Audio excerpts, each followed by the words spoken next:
Hi friends, மல்லிகைப்பூ மாலை வீட்லேயே ரெடி பண்ணலாமா? அதுக்கு நான் மல்லிகைப்பூ வந்து 1/4 கிலோ தான் எடுத்திருக்கேன். இப்போ வந்து நூலை எடுத்துக்கலாம். நூலை எடுத்து லெஃப்ட் சைடு எவ்வளோ பெருசு கட்ட போகிறீங்களோ மாலை, அந்த அளவுக்கு நூலை விட்டுருங்க ஃபஸ்ட்டு.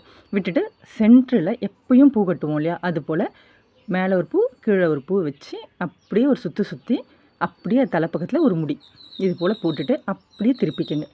திருப்பிக்கிட்டு திரும்பவும் ஒரு நாட், அவ்வளோதான். அப்போ வந்து அது கொஞ்சம் டைட்டாக ஆகிக்குங்க. இப்போ வந்து இந்த கட்டை விரலும் ஆள்கட்டி விரலும் இருக்கு இல்லையா, இப்போ அவங்க 2 பேரையும் நல்லா அப்படியே பிடிச்சிக்கணும். நூலை பிடிச்சிக்கிட்டு அதுக்கு மேலே ஒரு பூவை வைக்கணும். பூவை வச்சுட்டு அப்படியே ஒரு சுற்று, அவ்வளோதாங்க. ரொம்ப சிம்பிள் தான். தெரிஞ்சிடுச்சுன்னா ரொம்ப ஈஸியாக இருக்கும். திரும்ப சொல்கிறேன், அந்த விரலுக்கு மேலே நூல் இருக்கு இல்லையா, அது மேலே அந்த காம்பு வராமல் பார்த்துட்டு அதுக்கப்புறம் ஒரு சுற்றிட்டு இந்த 2 காம்புக்கு நடுவில் அப்படியே நூலை போடணும். போட்டுட்டு அப்படியே கொஞ்சம் டைட் பண்ணிவிட்டு அந்த காம்பை கொஞ்சம் நகர்த்தி வச்சுக்கணும். பாருங்கள், அந்த விரல் மேலே நூல் இருக்கு இல்லையா, அது மேலே தாங்க அந்த காம்பை வைக்கணும். வச்சுட்டு அப்படியே ஒரு சுற்றிட்டு அந்த 2 காம்புக்கு நடுவில் அப்படியே நூல் எடுக்கிறேன் பாருங்கள். எடுத்துட்டு அதுக்கப்புறமா அந்த காம்பை கொஞ்சம் தள்ளி வச்சுக்கணும். நான் வந்து இப்போ காம்பெல்லாம் வந்து பூவிலேருந்து எடுக்காமல் அப்படியே வச்சு கட்டுறேன். ஏன்னா இது பார்க்க இன்னும் அழகாக இருக்கும். அதுக்காக தான். உங்களுக்கு வேணுன்னா பூவில் இருக்க காம்பு எடுத்துடலாம். இதே போல் நீங்கள் வச்சு சுற்றிக்கிட்டு வரணுங்க. ரொம்ப ஈஸி தான். அந்த விரல் பிடிச்சிருக்கோம் இல்லையா, அந்த நூலை மட்டும் நல்லா பிடிச்சிக்கணும். நம்ம பூவை பிடிக்கணும்னு அவசியம் கிடையாது. அந்த விரல் மேலே இருக்க நூலு மேலே அந்த காம்பு வரா போல் வச்சுக்கணும். பாருங்கள், இப்படி தான் சுற்றி வரும். இது போல் வரப்போ உடனே வரும்லாம் சொல்ல முடியாதுங்க. இதை கொஞ்சம் ட்ரை பண்ணி தான் ஆகணும். பார்க்க ஈஸியாக இருந்தால் கூட கட்டுறப்போ வந்து சுற்றிக்கிட்டு பந்து போல் அடியிலேயே அப்படியே ரொட்டேட் ஆகிட்டே இருக்கா போல் நம்மளுக்கே தோணும். பார்க்குறப்போ ஈஸியாக இருக்குது, என்ன வரலையே அப்படிலாம் நினைக்க வேணாம். இது தெரிகிற வரைக்கும் தான் கஷ்டம். தெரிஞ்சிச்சுன்னா நீங்களே ஆசைப்பட்டு கட்டுவீங்க. ஒரே விஷயந்தான், இந்த நூலை டைட்டாக பிடிச்சிக்கணுங்க. பூவை பிடிக்கக்கூடாது. திரும்பவும் சொல்கிறேன், இந்த பாருங்கள், இந்த விரல் மேலே நூல் இருக்கு இல்லையா, அந்த சைடில் அந்த நூல் மேலே காம்பை வைக்கணும். காம்பை வச்சுட்டு அப்படியே ஒரு சுற்றிட்டு அந்த காம்பு 2 இருக்கு இல்லையா, அதுக்கு நடுவில் அந்த நூல் எடுக்கணும். எடுத்துகிட்டு அந்த காம்பை லைட்டாக நகர்த்தி வச்சுட்டிங்கன்னா இது போல் வருங்க. கட்ட அதுவே ரொட்டேட் ஆகிக்கும். ரொம்ப ஈஸியாக இருக்கும். இப்போ வந்து மல்லிகைப்பூ இருக்கு இல்லையா, அது வந்து இப்போ சீசன் தான். 1/4 கிலோ மல்லிகைப்பூவே எனக்கு 30 ரூபா கிடச்சிது. இதுக்கே வந்து 2 மாலை ரெடி ஆச்சுங்க எனக்கு. நான் வந்து ஒரு மாலை கட்டிட்டு இன்னொரு மாலை வந்து வேறு மெத்தடில் கட்டினேன். அதை இன்னொரு வீடியோவில் போடுறேன். இது வந்து ரொம்ப ஈஸியாகவே இருந்தது. உங்களுக்கு ஈஸி, எனக்கு கஷ்டம் அப்படிலாம் சொல்ல வேணாம். நீங்கள் வந்து ஒரு 2 வாட்டி கட்டி பாருங்கள். ஆனால் வந்து இதுலேயே பூவிலேயே கட்டி பார்த்து அதை வீணாக்க வேணாங்க. ஏன்னா வந்து வரலைன்னா அந்த பூவெலாம் வேஸ்ட் ஆகிடும். இப்போ வந்து பூவை வந்து கட்டி முடிச்சதுக்கப்புறமா அந்த நூலை நல்லா டைட்டாக பிடிச்சிட்டு இப்படி முடி போடணும். விட்டுட்டிங்கன்னா பூவெல்லாம் உதிர்ந்து போயிடுங்க. அதனால் அப்படியே கொஞ்சம் டைட்டாக பிடிச்சிக்கிட்டு முடி போட்டுட்டு கொஞ்சம் நூலை இப்படி விட்டுடுங்க.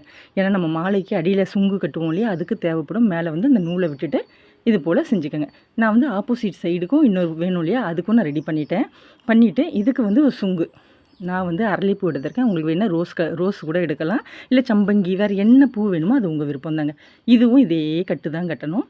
ஃபஸ்ட்டு அரளிப்பூவை வச்சுட்டு ஒரு நாட் போட்டுக்கோங்க. இதில் உங்களுக்கு புரியும்னு நினைக்கிறேன். பாருங்கள், இன்னொரு பூவை எடுத்து அது வச்சு நூல் மேலே வச்சுட்டு பாருங்கள், ஒரு சுற்றிட்டு அப்படியே எடுத்துகிட்டு அந்த காம்புக்கு பாருங்கள், அந்த காம்புக்கு நடுவில் எடுத்துகிட்டு அந்த காம்பை லைட்டாக தள்ளி வச்சிடணும். அவ்வளோதான். இது கட்ட பழகுங்க. 4-5 வாட்டி கட்டி பாருங்கள். தீக்குச்சியில் கட்டி பழகுங்க. காது குடையிற பட்ஸ் இருக்கும்ல, அதை வச்சு கட்டி பழகுங்க. பூவிலேயே தான் ட்ரை பண்ணணும்னு அவசியம் இல்லை. ஏன்னா அதெல்லாம் வீணானா கூட நீங்கள் திரும்பவும் பிரிச்சுட்டு திரும்பவும் நம்ம தீக்குச்சிலாம் வந்து ட்ரை பண்ணலாம். ரொம்ப சூப்பராக வருங்க. இப்போ அரளிப்பூ வந்து நிறைய பெட்டல்ஸ் இருக்குது. நல்லா மலர்ந்த பூவாக இருக்கு இல்லையா, இது வந்து சுற்றி கட்டுறதுக்கு கொஞ்சம் கஷ்டமாக இருக்கும். ஆனால் கட்டினதுக்கப்புறம் ரோஸ் போல் இருக்குங்க, பார்க்கவே அவ்வளோ அழகாக இருக்கும். இதை வந்து இதுக்கப்புறம் வந்து முடிச்சுட்டு நல்லா முடி போட்டுக்கணும். முடி போட்டுட்டு நம்ம வந்து 2 மல்லி கட்டியிருக்கோம் இல்லையா, அந்த மல்லியோடு இதை ஜாயின் பண்ண போகிறோம். பாருங்கள், இப்போ நான் முடிச்சுட்டேன். இப்போ நல்லா இதையும் இறுக்கமாக முடி போட்டுக்கணும். இது பார்க்கவே அழகாக இருக்குங்க. இதுலேயே வந்து ரோஸ் கலரில் கூட அரளிப்பூ இருக்கு இல்லையா, அது வச்சா இன்னும் கூட லுக்காக இருக்குங்க.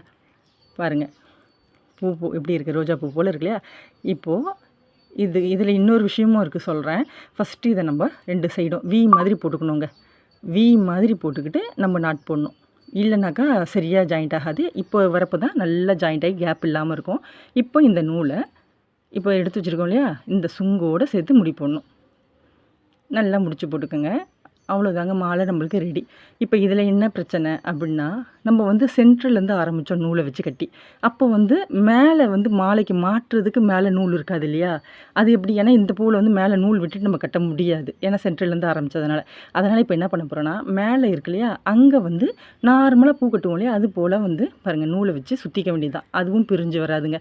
நல்லா டைட்டாக பிடிச்சிக்கும். இது போல் சுற்றிட்டு நார்மலாக ஒரு முடி போடுவோம் இல்லையா, அது போல் முடி போட்டுக்கோங்க. உங்களுக்கு எத்தனை பட்டை வேணுமோ அத்தனை பட்டையில் போட்டு டைட் பண்ணிக்கோங்க.